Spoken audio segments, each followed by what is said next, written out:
ये स्टेप्स आपको याद रखने पड़ेंगे। अगर कल को कोई बुरा वक्त आ गया, डेटाबेस आपको रिक्रिएट करनी पड़ी, तो आप भी ऐसे ही करेंगे। ये सबसे पहले क्या करेगा, ये जो टेम्पलेट ORCL बनाया, इससे P फाइल के पैरामीटर लेगा, P फाइल के, और इस P फाइल से एक SP फाइल बनाएगा। जो आपने पढ़ा था कि SP फाइल की प्रायोरिटी ज्यादा होती है, P फाइल की कम होती है। SP फाइल बना के जो SP फाइल में स्पेक्स बताई गई हैं उसके अकॉर्डिंगली सबसे पहले इंस्टेंस मेमोरी में लोड करेगा। हमेशा डेटाबेस में होता भी यही है, सबसे पहले आपका इंस्टेंस ही लोड होता है, तमाम मेमोरी स्ट्रक्चर और तमाम बैकग्राउंड प्रोसेसेस लोड होंगे। वही database buffer cache, shared pool, library cache, Java pool, stream pool, background processes load हो गए, डन। SP फाइल के स्पेक्स के अकॉर्डिंगली फिर ये क्या करेगा, कंट्रोल फाइल्स क्रिएट करेगा। क्योंकि जब खाली इंस्टेंस अप होता है तो डेटाबेस कहलाता है कि database in no mount state. Database के स्टार्टअप होने की 3 स्टेजेस हैं। पहले क्या होती है, नो माउंट। नो माउंट का मतलब है कि खाली इंस्टेंस मेमोरी में अप है। फिर क्या होगा, इसकी कंट्रोल फाइल क्रिएट की जाएंगी पहली बार, क्योंकि डेटाबेस क्रिएट हो रहा है, इसकी कंट्रोल फाइल बनाई जाएंगी और चेक पॉइंट का लिंक कंट्रोल फाइल से एस्टैब्लिश कर दिया जाएगा। तो डेटाबेस क्या हो जाएगी, mount. It's called mounted. Mount state पे भी डेटा डिक्शनरी अवेलेबल नहीं होती और आप कोई सर्वर प्रोसेस डेटाबेस के साथ क्रिएट नहीं कर सकते। फिर क्या होगा अगला स्टेप, कि आपकी तमाम डेटा फाइल्स जो आपने बताई हैं वो बनाई जाएंगी और तमाम रीडू लॉग फाइल्स बनाई जाएंगी। डीबी राइटर का लिंक डेटा फाइल से किया जाएगा, लॉग राइटर का लिंक रीडू लॉग फाइल से किया जाएगा। एसमून को कंट्रोल दिया जाएगा कि अगर इंस्टेंस रिकवरी करनी है तो कर लो, एल्स डिक्लेयर कर दो कि डेटाबेस इज ओपन, और डेटाबेस ओपन हो जाएगा। ओपन होने का मतलब है कि डेटा डिक्शनरी इज अवेलेबल और आप स्कीमा यूजर से लॉग इन हो सकते हैं। एक सिस यूजर है, सिस इज नॉट स्कीमा यूजर। सिस तो आपको पता है डेटाबेस स्टार्टअप करना है, शट डाउन करना है, सिस यूज हो जाता है। जैसे Scott is a schema user. तो स्कॉट यूजर से you can log in, you can create server process, user process के बिहाफ पे सर्वर प्रोसेस क्रिएट हो सकता है, तो हम कर सकते हैं। अब देखिए, जब ये सारा काम हो रहा होगा, डेटाबेस ओपन होने के बाद फिर ये कस्टमाइज स्क्रिप्ट्स भी रन करेगा। क्योंकि जब इनिशियली डेटाबेस बनता है तो डेटाबेस इस कैपेबल नहीं होता कि PLSQL का कोड, लॉब्स का कोड एग्जीक्यूट कर ले। तो फिर 2 स्क्रिप्ट होते हैं, एक स्क्रिप्ट होता है catalog.sql, एक होता है catproc.sql। ठीक है, ये स्क्रिप्ट्स रन किए जाते हैं, ये इंटरनली खुद ही रन करेगा डेटाबेस के ऊपर ओपन स्टेट में, ताकि डेटाबेस में इनहांस्ड कैपेबिलिटीज आ जाएं। वो HTML DB, XML DB, user defined data types, इन सब के साथ PLSQL, एडवांस PLSQL, PLSQL-J, इन सब के साथ कम्युनिकेशन कर सके। और ये सारे काम इसने ऑटोमेटिक करने हैं, उसकी लॉग फाइल भी जनरेट करनी है।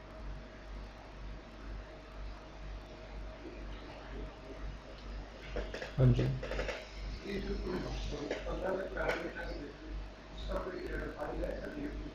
हाँ, वो जो 15 क्या बता रहे हैं, देख लेते हैं अभी किधर पड़ी हुई है।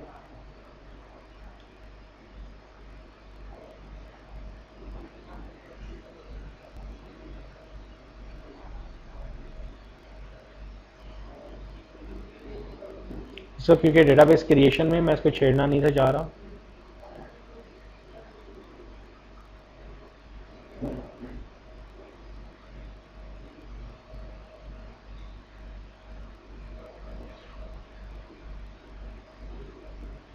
नहीं जी, इंस्टॉलेशन के बाद देखते हैं DBCA का फोल्डर। ऐसा करें, U01 ऐप ओरेकल प्रोडक्ट, यहाँ पे देखिए DBCA का क्या फोल्डर है।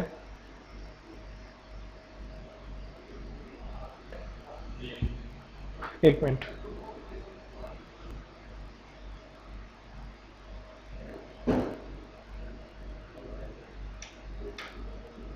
फ्री है।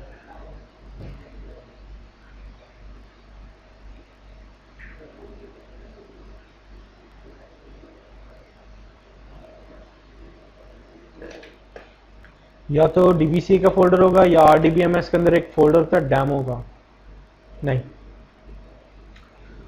या आप ओरेकल बाय एग्जाम्पल पे जाएं, वहां से डाउनलोड कर लें। वेट अ मिनट, देख लेते हैं, ऐसे होना चाहिए, किसी ना किसी लोकेशन पे पड़े होते हैं।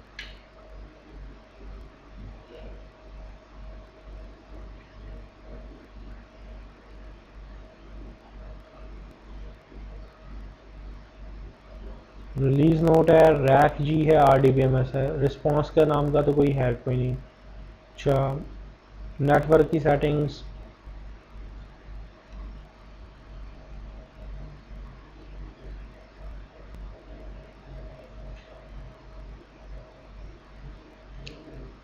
यहाँ पे आपके खाली जनाब sales, business intelligence, BI, sale, HR, OE, order entry, 4 schemas के बाय डिफॉल्ट पड़े हुए हैं, स्क्रिप्ट्स पड़े हुए हैं।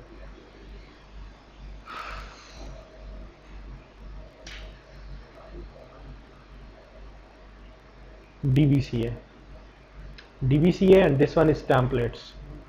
मिल गए जी। ये है जी आपकी जर्नल पर्पस डॉट DBC। ये वो जो टेम्पलेट फाइल्स बनाई हुई थी ना उसने अपनी, ये देखिए ये आपकी ORCL.DBC, ये उसकी टेम्पलेट फाइल्स यहाँ पे बना के रखी हुई हैं। लेकिन रिस्पांस फाइल टाइप नहीं, या तो आपको क्योंकि DBC फाइल्स बना रहा है तो डेफिनेटली फिर आपके पास यही वे बच जाता है कि आप इन्हीं की बेसिस पे काम कर सकते हैं। जैसे ORCL.DBC है, इसका पाथ आप दे सकते हैं साइलेंट मोड पे। इसके अलावा कोई और वे बाय डिफ़ॉल्ट इसमें नहीं है अभी तक, क्योंकि डेटाबेस की जो बाइनरीज हैं वो तो इंस्टॉल हो गई हैं।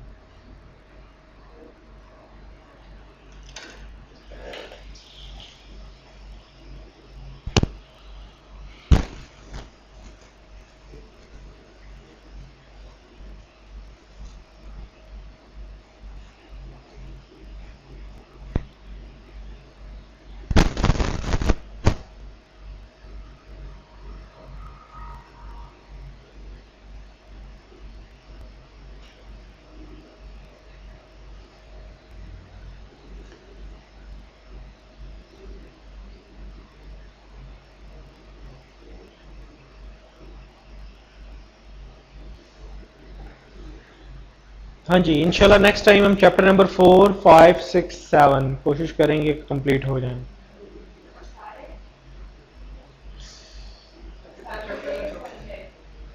करने वही सारे ही आप लोगों ने हैं, तो आज भी आपके हो गए हैं, बस आज तो कह लें कि मेंटेनेंस और बाकी टास्क में ही लगे रहे हैं।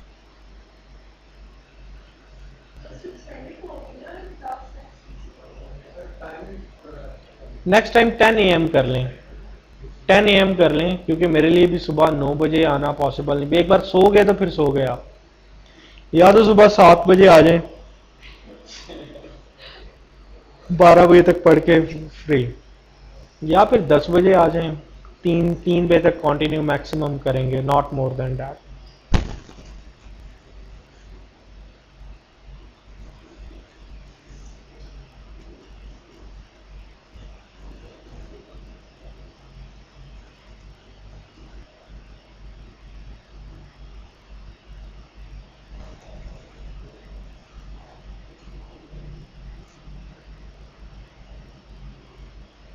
इसको रिकॉर्डिंग में 10 तरीके है कि हम इसको फिर उसमें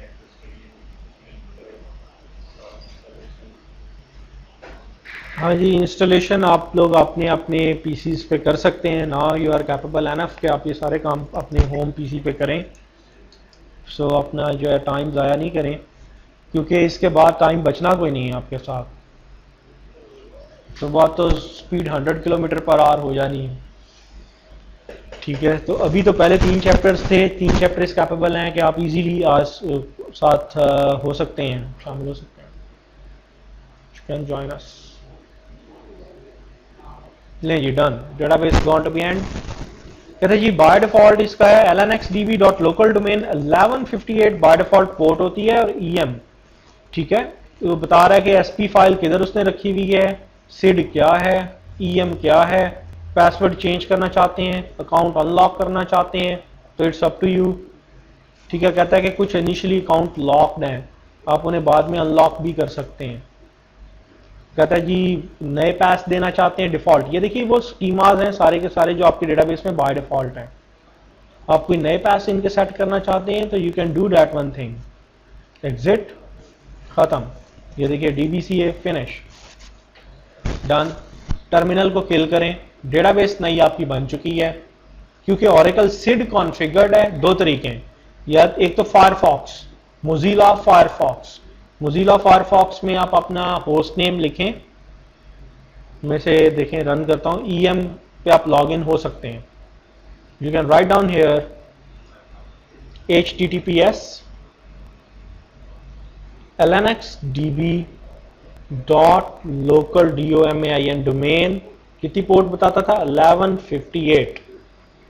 देखिए इस पोर्ट पे आपका एप्लीकेशन सर्वर चल रहा है, AS चल रहा है आपका, ठीक है। ये क्योंकि HTTPS पे है, वो पहली बार आपको कहेगा कि जिसे कहते हैं आप, ये देखिए इसके अंदर बाय डिफॉल्ट इसके साथ ये 10G रिलीज 3 का एम्बेडेड एप्लीकेशन सर्वर है। ये जो पूरा EM आप देखते हैं ये एप्लीकेशन सर्वर होता है।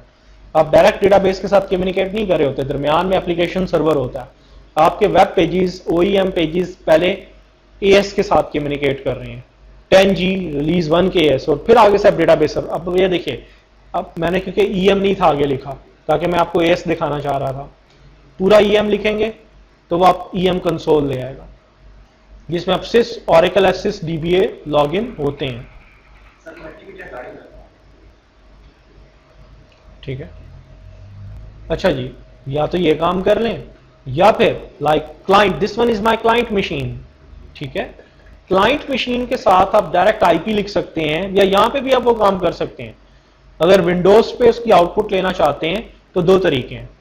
वन वे कि अगर तो आप सिंपल IP बेस्ड मैकेनिज्म करना चाहते हैं तो राइट डाउन हियर HTTPS, ये सिक्योर्ड सॉकेट पे है, ये चीज याद रखिएगा। 192.168.1.78 बजाय उसका नाम लिखने के, लोकल होस्ट lnxdb.local डोमेन लिखने के आपने IP दिया 1158/EM, ये आपको याद रहना चाहिए। Continue to this one website, और ये देखिए फर्स्ट स्क्रीन आ गई SYS Oracle। और अगर आप चाहते हैं कि यहाँ पे IP ना दें, यहां पे भी आप लिखा करें localhost.local domain या lnxdb.local domain। So do what, Windows में ये होता है कि विंडोज के फोल्डर में जाएं, इसकी भी system32 के फोल्डर में जाएं, इसकी लोकल लूपबैक एंट्री जनरेट कर लें।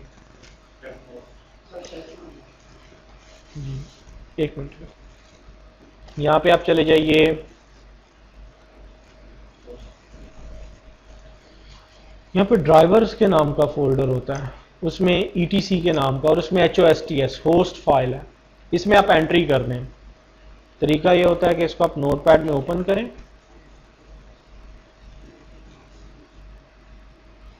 ये देखिए अगर मैं यहाँ पे एंट्री डाल देता हूँ 192.168.1.78 टैब lnxdb.localdomain domain lnxdb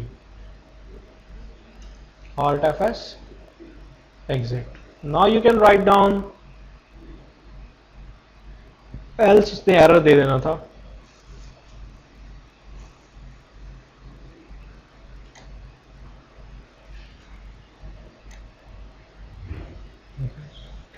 बजाय IP एड्रेस के आपने वही जो पैटर्न मोजिला या lnxdb.local डोमेन लिख लें, या खाली lnxdb, जो भी करना चाहते हैं।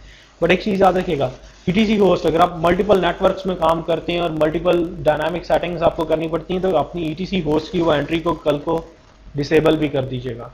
ये ना हो कि आप किसी मशीन का निशाना बन जाएं, मीन के कोई इंट्रूशन अटैम्प्ट हो जाए, क्योंकि ये जो मशीन है ना, this one 178, it can do anything with your computer, क्योंकि आपकी ETC होस्ट में इसकी एंट्री थी, ट्रस्टेड एंट्री थी, ठीक डियर। So that's all. अब ये देखिए, अब आपको क्या करना पड़ेगा, लॉगिन होके चेक करना चाहते हैं, दोनों तरफ स्क्रीन, लाइक यहाँ पे SYS Oracle SYS DBA आप लॉगिन होंगे,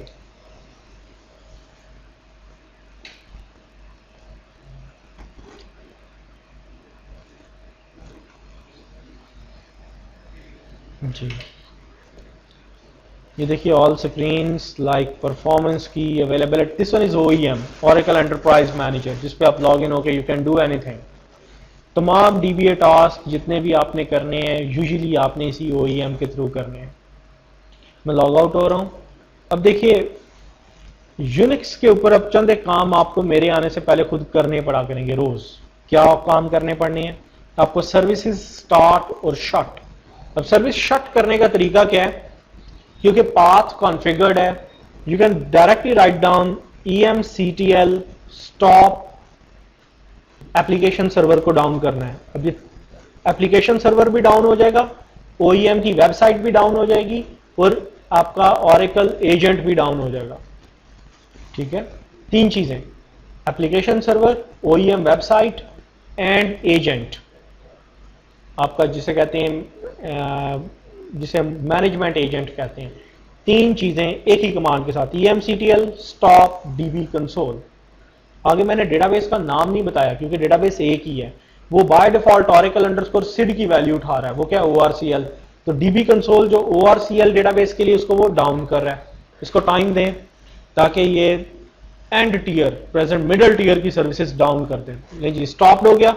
राइट डाउन हियर SQL+, ये देखिए SQL+ प्रॉम्प्ट पे फौरन चला गया। यहां पे sys Oracle as sys DBA login हो जाए and write down command clean shutdown करनी है, शटडाउन इमीडिएट, ताकि इंस्टेंस डाउन हो। पहले तो data file, control file, data file redo log file का लिंक डिसेबल होगा, फिर कंट्रोल फाइल का डिसेबल होगा, फिर इंस्टेंस टर्मिनेट हो जाएगा।